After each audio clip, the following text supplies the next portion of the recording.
నమస్తే, welcome to BRK health. నేను దేవిక. ఇప్పుడు మనతో పాటు అయితున్నారు వంటింటి వైద్య కేర్ ఆఫ్ అడ్రస్. ఎవరు అని చెప్తే మనం చెప్పక్కర్లేదు, doctor senior Ayurveda doctor Chittibotla Madhusudana Sharma గారు అయితే మనతో పాటు ఉన్నారు. ఇప్పుడు మనకున్న డౌట్స్ అయితే సార్ అడిగి క్లియర్ చేసుకుందాం. నమస్తే సార్.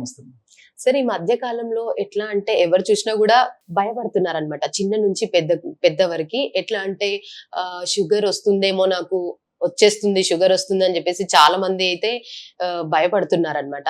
సో అట్లాంటి వాళ్ళు ఇంట్లోనే ఎట్లా అంటే లైక్ మెంతులు అని చెప్పేసి, మెంతి కూర అని చెప్పేసి షుగర్ తగ్గుతుంది అని చెప్పేసి అట్లాంటివి అయితే యూజ్ చేస్తున్నారు. సో అట్లాంటి వాళ్ళకి ఇప్పుడు ఇంట్లోనే ఇంకా ఏవైనా ఐటమ్స్ ఉన్నాయా సార్? మీరేమైనా చెప్పగలుగుతారా సార్? ఓకే అమ్మా, చాలా మంచి ప్రశ్న అడిగారమ్మా. ఈ రోజున నిజంగా షుగర్ వస్తుందని భయపడేటువంటి వాళ్ళ సంఖ్య విపరీతంగా పెరిగిపోతుందమ్మా. ఎందుకంటే మనం తీసుకునేటువంటి ఆహార పదార్థాలు కానివ్వండి, మానసిక ఒత్తిడి కానివ్వండి, వాతావరణ కాలుష్యం కానివ్వండి, ఏదైనా కానివ్వండి, మరి చిన్న వయస్సులోనే షుగర్ వచ్చేటువంటి టెండెన్సీ పెరిగిపోతుంది. దాని తగినట్లే యువత కూడా చాలా భయపడేటువంటి పరిస్థితి ఏర్పడుతుందమ్మా. సో షుగర్ అనేసరికి నాకు మరొక విషయం కూడా గుర్తొస్తుందమ్మా. ప్రపంచ దేశాల్లోనే మనం అగ్రస్థానంలో ఉన్నామమ్మా. భారతదేశము అగ్రస్థానం షుగర్ వ్యాధిగ్రస్తులు ఎక్కువ ఉంది. దాంతో భారతీయుల భయం మరీ ఎక్కువైపోయిందమ్మా. సో దీనికి ఏంటంటమ్మా, షుగర్ రాకుండా ఉండేందుకు మనం నేను చెప్పినటువంటి పద్ధతిలో ఆహార పదార్థాల్లో మార్పు చేసుకొని వాడుకోవడం వల్ల మంచిగా ఉపయోగం ఉంటుంది. రెండవది, వచ్చినటువంటి షుగర్ కూడా బాగా నియంత్రణలో ఉంటుందమ్మా. ఈ మల్టీ బెనిఫిట్స్ అనమాట, 2 in 1. షుగర్ రాకుండా కాపాడుతుంది. ఒకవేళ దురదృష్టవశాత్తు షుగర్ వచ్చినప్పటికీ షుగర్ని కంట్రోల్ ఉంచుకునేందుకు కూడా ఇది ఉపయోగపడుతుందమ్మా. సో మెంతి ఆకులను ఎండబెట్టేసేసి కసూరి మేతి అని చెప్పేసి మనకు విక్రయిస్తారమ్మా. కసూరి మేతి ఇప్పుడు చాలా పాపులర్ అయిపోతుందమ్మా ఈ మధ్యకాలంలో. సో సర్వసాధారణంగా షుగర్ అనేసరికి మెంతులు కొంతమంది వాడుతుంటారు, తర్వాత మెంతి కూర వాడడం జరుగుతూ ఉంటుంది. అది ఇందరిన జనాలు అమ్మా. కానీ ఈ మెంతి కూర వాడడంలో కొంత ఇబ్బంది ఏమవుతుందంటమ్మా, చాలా మందికి దాని మీద సదభిప్రాయం ఉండి, అవగాహన ఉండి, దాన్ని వాడుకోవాలనుకున్న రకరకాల కారణాల వల్ల మెంతి కూర నిత్య జీవితంలో మరి ఫ్రీక్వెంట్గా వాడేటువంటి పరిస్థితి చాలా మంది ఉండదమ్మా. ఎందుకంటే ఆకులు గిల్లుకోవడం కష్టం అమ్మా, చాలా టైం తీసుకుంటుంది. సో శ్రమతో కూడినటువంటి పని, చాలా టైం తీసుకుంటుంది. ఆకుకు కొట్టుకు గిల్లు వేసేసి నిల్వ పెట్టుకొని ఫ్రిడ్జ్లో పెట్టుకొని చేసుకోవాలి. సో ఇంట్లో వసతి ఉండకపోవచ్చు, ఎన్నో కారణాలమ్మా. సో దానివల్ల ఏమంటే మెంతి కూర వాడాలని వాళ్ళ మైండ్స్లో ఉన్న ఫ్రీక్వెంట్గా వాడుకోలేకపోతారు. సో ఈ నేపథ్యంలో మరి ఈ కసూరి మేతి అని చెప్పేసి మార్కెట్లో దొరుకుతుందమ్మా. సో మనకు ఆన్లైన్లో కూడా దొరుకుతుంది, డిపార్ట్మెంటల్ స్టోర్స్లో అమ్ముతారు. ఇట్స్ నథింగ్ బట్ ఈ మెంతి ఆకును ఎండబెట్టేసి అమ్మడమే అమ్మా, అంతే. కసూరి మేతి అని అంటారు.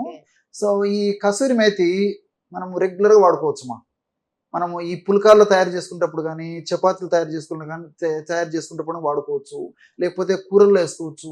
తర్వాత రంగు, రుచి, సువాసన కొరకు ఆహార పదార్థాల్లో, వంటకాల తయారీలో వాడుకోవచ్చు. రోజు ఇంచుమించు ఒక 7 గ్రాముల వరకు ఈ కసూరి మేతిని ఏదో ఒక పద్ధతిలో వాడుకోవడం వల్ల షుగర్ రాదమ్మా చాలా మందిలో. అంటే అంత కంట్రోల్ చేసేటువంటి గుణం ఈ యొక్క కసూరి మేతికి ఉందమ్మా. చాలా మందికి తెలియదు అది. సో ఈ పద్ధతిలో వాడుకోవడం వల్ల షుగర్ రాదు, వచ్చినటువంటి షుగర్ కూడా మరి త్వరగా నియంత్రణలోకి వస్తుందమ్మా, పెరగకుండా ఉండేటువంటి పరిస్థితి ఏర్పడుతుంది. సో ఇక్కడ ఇవన్నీ చెప్పేసరికి నాకు మరికొన్ని విషయాలు కూడా గుర్తొస్తున్నాయమ్మా. ఈ రోజుల్లో ఏమంటే భౌతిక ప్రపంచం అమ్మా, ఏదో పుక్కిట పురాణాలు చెప్తుంటారండి. మెంతి ఎండిపోయిన ఆకేంటి, షుగర్ పని చేయడం ఏంటి అని చెప్పేసి కూడా కొంతమంది దాని మీద అవగాహన లోపంతో కూడా కొంతమంది చెప్తుంటారమ్మా. మరి శాస్త్రీయంగా కూడా దీని గురించి మనం ఆలోచించినట్లయితేమ్మా, ఈ కసూరి మేతిలో 25% ప్రోటీన్ ఉంటుందమ్మా. సో ప్రోటీన్ 25% ఉంటుంది, అదేవిధంగా ఫైబర్ 25% ఉంటుందమ్మా. సో షుగర్ వ్యాధి రాకుండా ఉండాలన్నా, షుగర్ త్వరగా కంట్రోల్ అవ్వాలన్నా ప్రోటీన్ ఫైబర్ చాలా చాలా అవసరం. ఫైబర్ పదార్థం ఉన్నటువంటి ఇలాంటి కసూరి మేతిని వాడుకోవడం వల్ల మనం తీసుకున్నటువంటి ఆహార పదార్థాలు ఉన్నటువంటి పిండి పదార్థాలు త్వరగా చక్కెరగా మారకుండా ఉండేటువంటి పరిస్థితిలో ఈ ఫైబర్ ఉపయోగపడుతుందమ్మా. సో ఫైబర్ ఎక్కువగా ఉంటుంది కాబట్టి మనం తీసుకున్నటువంటి ఈ యొక్క కార్బోహైడ్రేట్స్ అంటే పిండి పదార్థాలు ఏవైతే ఉన్నాయో అవి త్వరగా చక్కెర కింద మారవు, అప్పుడు రక్తంలో షుగర్ పెరగదు, అట్లా ఉపయోగపడుతుంది. రెండోది ఏంటంటే ఈ ప్రోటీన్ అమ్మా. ఈ ప్రోటీన్ ఎక్కువగా ఉంది కాబట్టి, 25% ప్రోటీన్ ఉంది కాబట్టి, మనం ఇతర ఆహార పదార్థాలతో కలిపి ఈ యొక్క కసూరి మేతిని వాడుకుంటున్నాం కాబట్టి, ఈ పిండి పదార్థాలతో పోల్చుకుంటే ప్రోటీన్ త్వరగా జీర్ణం కాదమ్మా, స్లోగా జీర్ణం అవుతుంటుంది అనమాట. సో మనం ఒకవేళ హెవీ ఫుడ్ తీసుకున్నప్పటికీ స్లోగా జీర్ణం కావడం చేత రక్తంలో షుగర్ త్వరగా పెరగకుండా ఉంటుందమ్మా. సో మల్టిపుల్ బెనిఫిట్స్ ఉంటాయి. అదేవిధంగా ఈ కసూరి మేతిలో 4-హైడ్రాక్సీ ఐసోసోలిన్ అని చెప్పేసి ఒక కెమికల్ ఉందమ్మా. ఈ 4-హైడ్రాక్సీ ఐసోలూసిన్ అని చెప్పేసి కెమికల్ ఉందమ్మా. ఈ 4-హైడ్రాక్సీ ఐసోలూసిన్ అనేటువంటి కెమికల్ గుణం ఏంటంటే ప్రేవుల పక్క భాగంలో ఉన్నటువంటి ప్యాంక్రియాస్ అనేటువంటి గ్రంథిని స్టిమ్యులేట్ చేసేసి ఈ షుగర్కు ఉపయోగపడేటువంటి చక్కెరను నియంత్రించేదానికి, చక్కెరను జీర్ణం చేసేదానికి ఉపయోగపడేటువంటి ఇన్సులిన్ అనేటువంటి హార్మోన్ ఉత్పత్తిని పెంచుతుందమ్మా. సో ఈ 4-హైడ్రాక్సీ ఐసోలూసిన్ అనేటువంటి ఈ కెమికల్ ఏదైతే ఉందో అది ఇన్సులిన్ ఎప్పుడైతే పెంచుతుందో ఇన్సులిన్ పెరగడం వల్ల షుగర్ నియంత్రణ ఉండేందుకు ఉపయోగపడుతుందమ్మా. రక్తంలో షుగర్ కంట్రోల్ ఉండేదానికి ఉపయోగపడుతుంది అనమాట. అలాగే ఉపయోగపడుతుంది. తర్వాత చివరికి ఏంటంటే ఇందులో ట్రైగోనిల్లిన్ అని చెప్పేసి ఒక కెమికల్ ఉందమ్మా. ఈ ట్రైగోనిల్లిన్ అనేటువంటి కెమికల్ గుణం ఏంటంటే మనం ఆహార పదార్థాలు, ముఖ్యంగా పిండి పదార్థాలు తీసుకున్నప్పుడు పిండి పదార్థాలను జీర్ణం చేయాలంటే ఆల్ఫా అమైలేజ్ అనేటువంటి ఒక ఎంజైము జీర్ణ వ్యవస్థలో తయారవుతుంటుందమ్మా.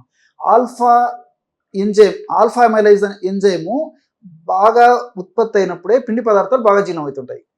ఎప్పుడైతే ఈ కసూరి మేతిని ఈ పద్ధతిలో తీసుకుంటామో ఈ కసూరి మేతి ఏం చేస్తుందంటేమా ఇందులో ట్రైగోనిల్ అనేటువంటి కెమికల్ ఆల్ఫా అమైలేజ్ అనేటువంటి ఈ యొక్క ఎంజైమ్ ఉత్పత్తిని తగ్గిస్తుందమ్మా. ఎప్పుడైతే ఎంజైమ్ ఉత్పత్తి తగ్గిపోతుందో మనం తీసుకునేటువంటి ఆహార పదార్థాలు ఉన్నటువంటి పిండి పదార్థాలు జీర్ణం కావు. పిండి పదార్థాలు ఎక్కువ తీసుకోవడం వల్ల, పిండి పదార్థాలు జీర్ణం కావడం వల్ల పిండి పదార్థాలు త్వరగా అరిగిపోయి చక్కెరగా మారడం వల్లనే బ్లడ్లో షుగర్ పెరిగిపోతుంది. మరి పిండి పదార్థాలు ఎప్పుడైతే జీర్ణం కావో ఆల్ఫా అమైలేజ్ ఎంజైమ్ లేదు కదమ్మా. ఆ ఎంజైమ్ ఉంటేనే జీర్ణం అయ్యేదానికి. ఎంజైమ్ ఎప్పుడైతే లేదో ఇవి జీర్ణం కావు. జీర్ణం కాకుండా బయటకు విసర్జింపబడుతుంది అనమాట. సో దానివల్ల మీరు పిండి పదార్థాలు ఉన్నటువంటి ఆహారం తీసుకున్నప్పటికీ కసూరి మేతిలో ఉన్నటువంటి ట్రైగోనిల్లిన్ అనేటువంటి కెమికల్లో ఆ ఆల్ఫా అమైలేజ్ ఎంజైమ్ ఉత్పత్తిని తగ్గించడం వల్ల పిండి పదార్థాలు జీర్ణం కాదు కాబట్టి షుగర్ రాకుండా ఉంటుంది. వచ్చినటువంటి షుగర్ నియంత్రణ ఉంటుంది. మరి ఇంకా శాస్త్రీయత కాక ఏముందమ్మా? ఇంత వివరంగా చెప్తున్నా కదమ్మా. కాబట్టి అంటే భౌతిక ప్రపంచం కాబట్టి ఈ రోజుల్లో శాస్త్రీయంగా చెప్తే గానీ నమ్మేటువంటి పరిస్థితి కాదు. కాబట్టి ఇది ఒక పుక్కిట పురాణం కాదు, శాస్త్రీయంగా నిరూపించేటువంటి విషయాలే ప్రేక్షకులకు అవగాహన కోసం నేను చెప్పడం జరుగుతుందమ్మా. రైట్. సో చూసారు కదండి, చాలా మంది అయితే నాకు షుగర్ వస్తుంది అని చెప్పేసి భయపడే వాళ్ళు అయితే చాలా మంది ఉంటారు. అండ్ వచ్చిన షుగర్ ని ఎలా కంట్రోల్లో ఉంచుకోవాలి అని చెప్పేసి కూడా కొందరు డైనమాలో ఉంటారు. సో అలాంటి వాళ్ళకి మన ఇంట్లోనే చాలా మంది ఇంట్లో అయితే కసూరి మేతి అనేది కంపల్సరీ ఉంటది. బట్ అది ఎలా యూజ్ అవుతుంది, దేనికి యూజ్ అవుతుంది, అది హెల్త్ కి అని చెప్పేసి చాలా మటుకు అయితే తెలీదు. సో అది యూజ్ చేస్తే ఎలాంటి ప్రయోగాలు ఉంటాయి అని చెప్పేసి అయితే చాలా చక్కగా వివరించి చెప్పారు sir. Thank you so much sir. నమస్తే.